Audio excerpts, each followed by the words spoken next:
Naniniwala ka ba na hindi porket mahal ka niya, kaya ka na niyang piliin? Real talk na tayo agad.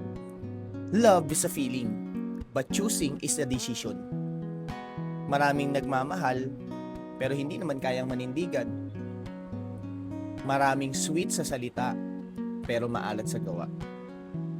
Mahal ka niya, yes, pero pag dumarating na yung takot, pressure, and even responsibility, hindi ka na niya kayang piliin.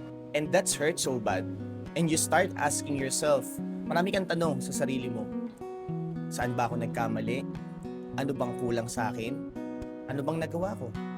But listen, hindi ka kulang. Yung totoo, sadyang hindi lang ikaw yung priority niya. Ang totoong pagmamahal, hindi ka nito guguluhin. Hindi ka tatangahin. At higit sa lahat, hindi niya ipaparamdam sa'yo na option ka. Kasi ang taong pipiliin ka kahit mahirap. Kahit magulo na yung sitwasyon.